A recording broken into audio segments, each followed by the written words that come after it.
Corruption تعلیم میں corruption ویسی گناہ ہے، لیکن تعلیم کے ساتھ تو میں کرپشن تو بہت قابل مذمت اور قابل مرمت دونوں ہیں۔ سر سب سے پہلے تو آپ کو بہت مبارکباد اس بارے میں دوں گی کہ آپ نے کچھ ایسا اچھا اقدام عالمی سطح پہ کرنے جا رہے ہیں، لیکن دوسری جانب ہم دیکھیں تو ہر سال مختلف ممالک سے پاکستان کے جو اسکلڈ پرسن ہیں ان کو آفر کی جاتی ہے کہ وہ باہر ممالک آئیں اور ان کو جاب بھی آفر کی جاتی ہے، لیکن بدقسمتی سے پاکستان کے پاس 10 لاکھ اسکلڈ پرسن نکلتے ہی نہیں ہیں، کیونکہ ان کے پاس کچھ ایسے سینٹرز ہی نہیں ہوتے جہاں پر وہ جا کے سیکھیں یا پھر ان کو کوئی ایسا سرٹیفکیٹ ملے جو باہر کے جو ادارے ہیں ان کے ایکول ہوں۔ تو یہ اوورسیز پاکستانی منسٹری کا بھی کام ہے، یہ ایجوکیشن منسٹری کا بھی کام ہے، تو اس پر دونوں باہمی تعاون سے ایسا کام کیوں نہیں کرتے کہ ہم ایسے بچوں کو تیار کریں جو باہر کے ممالک میں بھی جا کے وہ کام کر سکیں۔ آپ کا سوال بڑا بروقت اور بڑا اہم اور بڑا اس میں فیصلہ کن قسم کی اقدامات کی ضرورت ہے۔ سب سے پہلے میں سمجھتا ہوں کہ پاکستان جن حالات میں کھڑا ہے، سچائی سے آپس میں بات کریں تو تعلیم اور روزگار دونوں کے معاملے میں ابھی ہم بہت پیچھے ہیں۔ تو جن اس وقت تقریباً 35 سال سے کم عمر 18 کروڑ نوجوان ہیں پاکستان میں، اور اگر آج کا پاکستانی نوجوان اعلیٰ تعلیم کے لیے اور جو بھی ہنر اس کے پاس ہے اس میں اضافے کے لیے ترقی یافتہ، تعلیم یافتہ، مہذب معاشروں میں، طاقتور ملکوں میں جانا چاہتا ہے تو ہم اس کو برین ڈرین نہ سمجھیں، یہ برین ٹرین ہے، اور اسی لیے ان اقدامات کو سامنے رکھتے ہوئے اب تو ہمارے لیے مڈل ایسٹ جانا بھی ناممکن سا ہوتا جا رہا ہے، کیونکہ تکافل اور اس طرح کے بہت سارے سرٹیفیکیشن کی اب ضرورت پڑے گی۔ اب ٹرین ہیومن ریسورسز کے علاوہ کوئی اور گنجائش نہیں ہے، اس لیے 2019 میں نے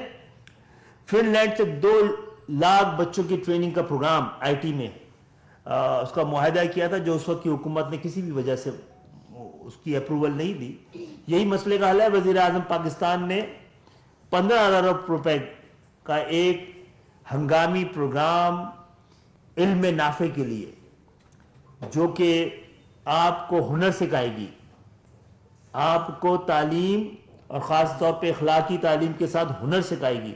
اس کے لیے ایک بہت بڑا میگا ہم نے پروگرام شروع کر دیا ہے۔ اور اس کے علاوہ آگے چل کے ہم کوشش کر رہے ہیں کہ پورے پاکستان میں خاص طور پہ جہاں جہاں فیڈرل گورنمنٹ کے اسکول ہیں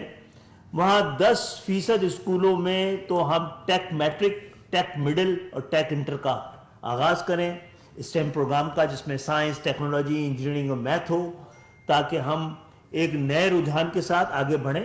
اور دنیا کے ساتھ قدم سے قدم ملا کے چلنے کی ہمارے میں بھی اہلیت پیدا ہو۔ السلام علیکم ڈاکٹر صاحب، محمد Ali Khan gold T V سے۔ ڈاکٹر صاحب، حدیث بھی ہے کہ قبر کی گود سے، ماں کی گود سے قبر کی گود تک علم حاصل کریں، آپ کا بڑا احسن اقدام ہے، اس کی ستائش کرتے ہیں۔ سر، ایک تھوڑا سا ایشو یہ آ رہا ہے کہ اسلام آباد یا دیگر شہروں میں جو خواتین اعلیٰ تعلیم حاصل کرنا چاہتی ہیں، کنسٹرینٹس ہیں، فائنینشیل کرائسس ہے، کچھ خواتین اعلیٰ تعلیم حاصل کرنے کی کوشش کرتی ہیں، صلاحیت بھی ہوتی ہے، لیکن اعلیٰ تعلیم ایک خاص طبقے تک محدود ہو گئی ہے، نرس ہو، اسلامک ہو، دیگر یونیورسٹی، تو وہاں پہ داخلہ بڑا مشکل ہے۔ اس کے اوپر کچھ فوکس ہے، اس کے اوپر ہمارا خوش نصیب ہے کہ ہم اسلام آباد میں ہیں، جہاں کے تعلیم کے جو مواقع ہیں کسی بھی شہر سے زیادہ ہیں۔ ہم سے بڑا خوش نصیب ہے کہ اسلام آباد صرف 10 میل دور ہے، ہم آ سکتے ہیں یہاں پہ، ایک سے ایک تعلیمی ادارے ہیں یہاں پہ۔ ہاں، یہ پاکستان بھر میں ہونے چاہیے۔ اور آپ نے جو بات کی ہے، جس میڈیکل کالج سے میں پڑھا ہوں وہاں پر اب 92% 92% لڑکیاں پڑھ رہی ہیں، لیکن المیہ یہ کہ ان میں سے 80% گھر بیٹھ جائیں گی۔